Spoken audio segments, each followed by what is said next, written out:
Hi friends, मैं दिनेश शर्मा आपके अपने डीके सर स्पेशल क्लासेस में आप लोग का स्वागत करता हूं दोस्त। आज हम लोग साइंस के महत्वपूर्ण क्वेश्चन के बारे में बात करेंगे जो परीक्षा की दृष्टि से बहुत ही महत्वपूर्ण है दोस्त। तो आइए हम लोग शुरू करें। हमारा पहला क्वेश्चन है, नीला थोथा का रासायनिक नाम क्या होता है। तो हम देखते हैं नीला थोथा का रासायनिक नाम क्या है। पहला ऑप्शन दिया है आपका कॉपर सल्फेट दिया है, कैल्शियम सल्फेट दिया है, आयरन सल्फेट दिया और सोडियम सल्फेट दिया है। तो इसका रासायनिक नाम जानने के लिए हम इसका अणु सूत्र सबसे पहले हमें जानना पड़ेगा। तो अणु सूत्र इसका क्या होता है, तो CuSO4 होता है और इसमें 5H2O होता है जो कॉपर है, और इसमें एक सल्फेट ग्रुप है क्योंकि जिसमें SO4 जुड़ा होता है उसको हम सल्फेट का नाम देते हैं, और इसके पहले हमारा कॉपर लगा हुआ है तो हो गया कॉपर सल्फेट। तो इससे हमारा पहला ही ऑप्शन सही हो जाएगा, कॉपर सल्फेट। नीला थोथा का रासायनिक नाम क्या होता है, तो कॉपर सल्फेट होता है। देखिए दोस्त, देखने से कुछ नहीं होता है, आप लोग कॉपी और कलम लेकर के जैसे जैसे नोट करते जाएंगे आप लोग को ये याद होता जाएगा। और ये वीडियो अधिक से अधिक लाइक करें, शेयर करें और सब्सक्राइब करें दोस्त, ताकि आप तक ये वीडियो आसानी से प्रोवाइड हो जाए दोस्त। आइए हम दूसरे क्वेश्चन की बात करें। तो निम्नलिखित में से कौन एक आवेश रहित कण, इसको थोड़ा हम बड़ा कर रहे हैं ताकि आप स्पष्ट रूप से इसको देख सकें दोस्त। हाँ, तो निम्नलिखित में से कौन एक आवेश रहित कण। अब सबसे पहले हम जानेंगे आवेश रहित क्या होता है।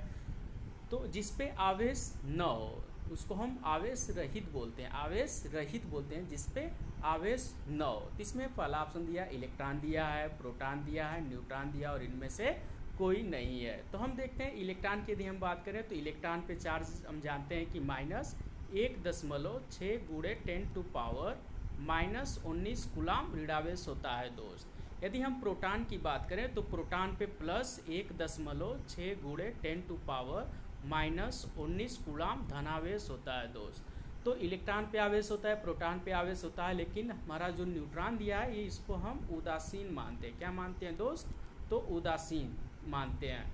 तो इस प्रश्न के हिसाब से हमारा क्वेश्चन नंबर 2 का जो आंसर है वह सी सही है। न्यूट्रॉन हमारा उदासीन होता है जिसपे आवेश रहित कण पाए जाते हैं दोस्त। आइए हम अगले क्वेश्चन की बात करें।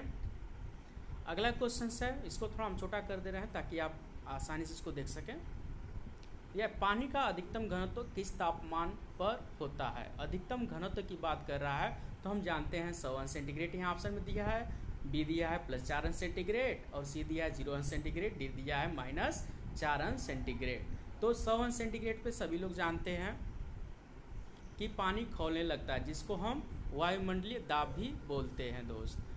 जैसे क्वेश्चन की बात करें तो क्वेश्चन का जो होता है 100 अंश सेंटीग्रेड होता है जिसपे पानी खौलने लगता है। अगर हम 0 अंश सेंटीग्रेड की बात करें तो इसको हम हिमांक बोलते हैं, इस पे जल जो है जमना प्रारंभ कर देता है। लेकिन हमारा ऑप्शन बी सही होगा। क्यों होगा, क्योंकि ये 4 अंश सेंटीग्रेड +4 अंश सेंटीग्रेड, माइनस और प्लस में ध्यान दीजिएगा दोस्त, क्योंकि +4 अंश सेंटीग्रेड पर हमारा पानी का घनत्व सबसे अधिक पाया जाता है। तो इस हिसाब से हमारा क्वेश्चन 3 का जो है राइट आंसर बी होगा। आइए हम आगे अगले क्वेश्चन की बात करें। क्वेश्चन नंबर 4 की यदि हम बात करें तो क्वेश्चन 4 का नाभिक की द्रव्यमान संख्या है। तो नाभिक यदि हम परमाणु की बात करें, परमाणु एक होता है जिसके बीच में एक नाभिक होता है, जिसमें क्या हो नाभिक में पाया जाता है प्रोटॉन होता है प्लस न्यूट्रॉन होता है। जो इलेक्ट्रॉन होता है इस नाभिक के चारों तरफ चक्कर लगाता रहता है। तो नाभिक में क्या होता है, तो प्रोटॉन और न्यूट्रॉन होता है जिसको न्यूक्लियानो कहते हैं, न्यूक्लिक बोला जाता है। तो इसलिए हमारा ऑप्शन पहला ही सही है दोस्त। आगे हम क्वेश्चन बात करें, क्वेश्चन नंबर 5 की बात करें। टेफ्लॉन नामक प्लास्टिक का निर्माण किस यौगिक के बहुलीकरण द्वारा होता है। पहला दिया एथिलीन दिया है, बी आपका एसिटिलीन है, सी बेंजीन है और डी टेट्राफ्लोरोएथिलीन होता है। तो इसमें हमारा ऑप्शन डी सही है, टेट्राफ्लोरोएथिलीन होता है दोस्त। आइए हम क्वेश्चन नंबर 6 की बात करें।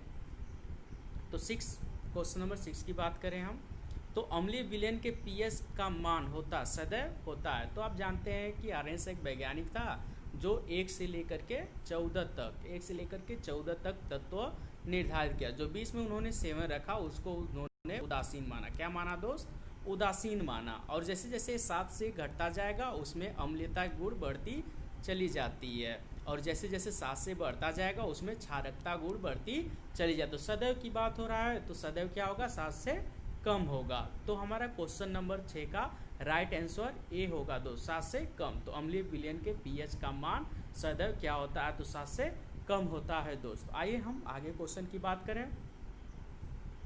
हाँ, वे आयन जिसमें इलेक्ट्रॉनों की संख्या समान होती है क्या कहलाते हैं। तो देखिए, जिसमें इलेक्ट्रॉनों की संख्या समान होती है, तो वे आयन जिसमें इलेक्ट्रॉनों की संख्या समान होती है क्या कहलाते हैं। तो जिसमें इलेक्ट्रॉन की संख्या समान होती है उसे हम क्या कहते हैं। तो ऑप्शन दिया है समस्थानिक कहा जाता है, समभारिक कहा जाता है, सम न्यूट्रॉनिक कहा जाता है, और दिया है ऑप्शन डी सम इलेक्ट्रॉनिक कहा जाता है। तो आप लोग इसको बताइए जी।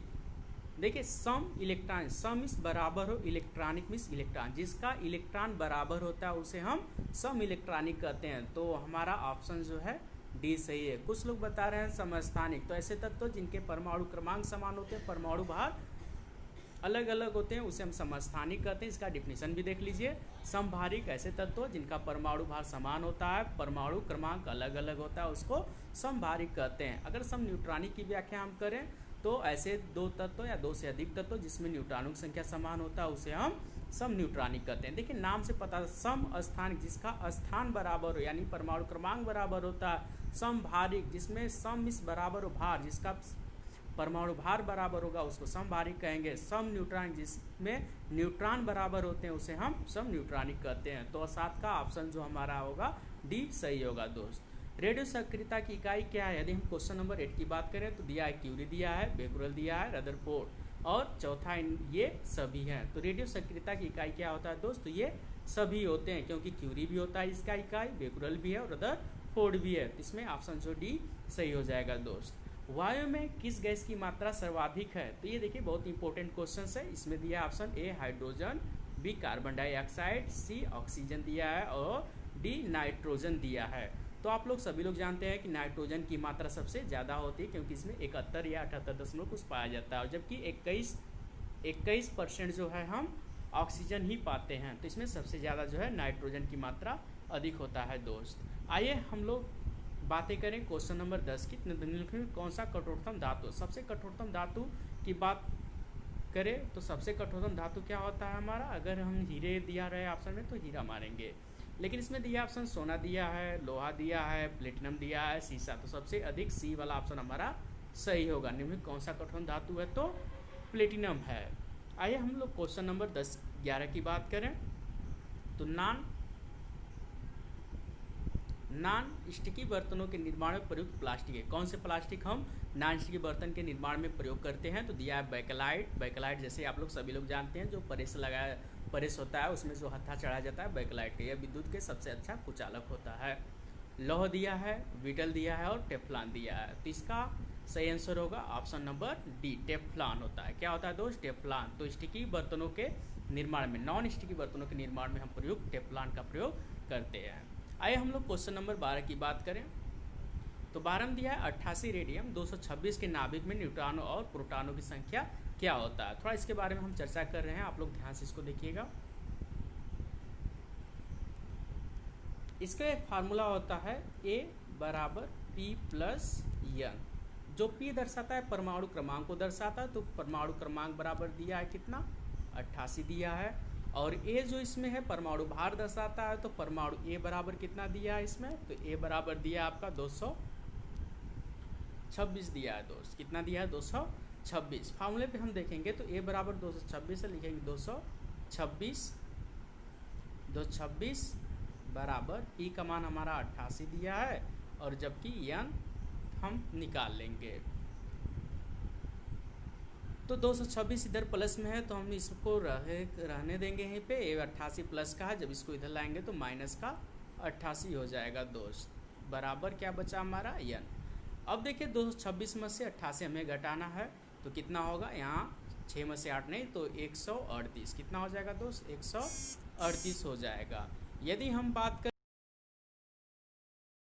करें 138 हो गया, और जबकि प्रोटॉन की बात करें तो प्रोटॉन कितना हो गया दोस्त 88 हो गया। तो हमारा क्वेश्चन क्या कर रहा है, न्यूट्रॉन और प्रोटॉन होगा। सबसे पहले हमारा न्यूट्रॉन रहेगा, तो ऑप्शन देख रहे हैं इसमें 138 कहाँ है।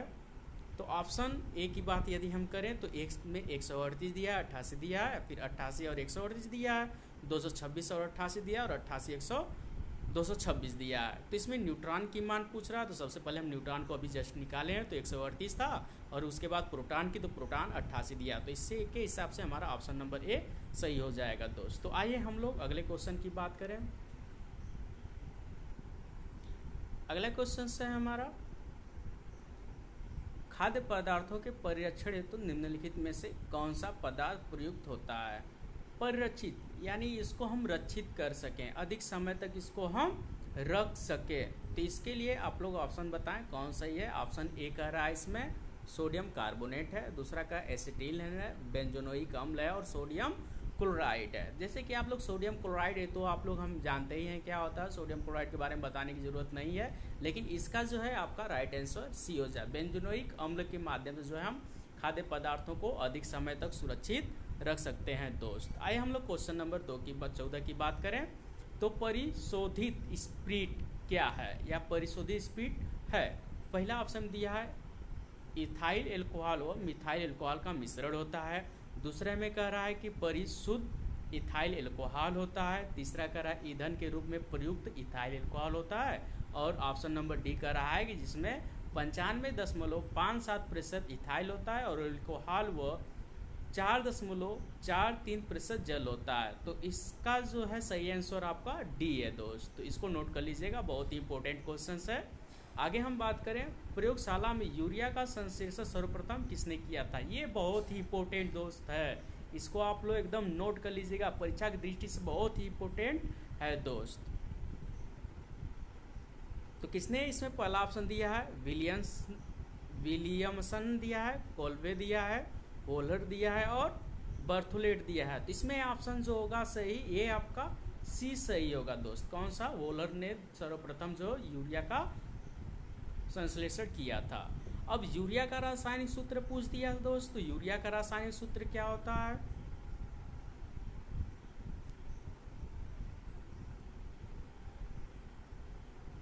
तो यूरिया का रासायनिक सूत्र क्या है, तो क्या होता है NH2CONH2 होता है। क्या होता है दोस्त, इसको आप लोग नोट कर लीजिएगा, NH2CONH2 होता है दोस्त, अर्थात ऑप्शन सी इसका सही है। अगर यूरिया का संश्लेषण सर्वप्रथम किसने किया था, तो वोलर ने किया था। इसका रासायनिक सूत्र क्या है, तो NH2CONH2 होता है दोस्त।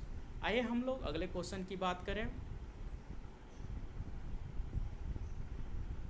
सोना का लैटिन नाम क्या है। कभी कभी क्वेश्चन में लैटिन नाम से भी अधिकतर क्वेश्चन आते रहते हैं दोस्त, तो हम लोग इसमें देखेंगे सोना का लैटिन नाम क्या है। देखिए क्यूप्रस दिया है, ऑप्शन ए क्यूप्रस है, बी दिया है ओरम दिया है, सी अर्जेंटम दिया है, और डी दिया है फेरस। तो इसका लैटिन सोने का जो लैटिन नाम होता है वो ओरम होता है दोस्त। क्या होता है, ओरम होता है। तो इसको आप लोग नोट कर लेंगे। देखिए क्वेश्चन नंबर 8 अधिकतर क्वेश्चन पूछे गए हैं। कच्चे फलों को कृत्रिम रूप से पकाने के लिए प्रयोग में लाई जाने वाली गैस का क्या नाम होता है दोस्त। जानते हैं कि जैसे कच्चे फल हैं उसको पकाने के लिए किसका सबसे अधिक हम प्रयोग करते हैं, या किसके माध्यम से हम इसको पकाते हैं, तो उसके बारे में हम लोग देखेंगे। तो पहला दिया ऑप्शन अमोनिया दिया है, दूसरा एसिटिलीन दिया है, तीसरा आपका कार्बन मोनोऑक्साइड दिया, और चौथा एथिलीन दिया है। तो आपका आंसर इसमें कौन सा होगा दोस्त, तो ऑप्शन नंबर बी आपका सही है। एसिटिलीन द्वारा जो है हम कच्चे फलों को पकाते हैं। आइए क्वेश्चन नंबर यदि हम बात करें 19 की, तो निम्न में से सबसे कठोर है, निम्न में से सबसे कठोर है, तो आप लोग इसके लिए कमेंट करिए। हाँ, जैसे कि इसके पहले हम चर्चा किए थे, सबसे कठोर की बात हो जाए, अगर हीरा दिया है तो सबसे पहले हीरे को ही हम लगाएंगे। तो इसमें सबसे कठोर पदार्थ क्या है, हमारा हीरा है। अगले क्वेश्चन की हम बात करें, साधारण विलयन में pH का मान कितना होता है दोस्त। तो साधारण यदि विलयन है उसमें pH का मान कितना होगा, इसके बारे में हम लोग बातें करेंगे। जी बिल्कुल, हाँ सही आंसर है, 0 से 14 तक होगा दोस्त। कितना होगा, 0 से 14 तक होगा दोस्त। जी हाँ, अगर ये वीडियो आपको पसंद आई हो तो तो आप इसको लाइक और शेयर सब्सक्राइब कराना भूलें, अधिक से अधिक करें दोस्त, ताकि मनोबल हमारा बढ़ता रहे और आप लोग के लिए ये ऐसे वीडियो प्रोवाइड करते रहे दोस्त। Very very thank you so much दोस्त।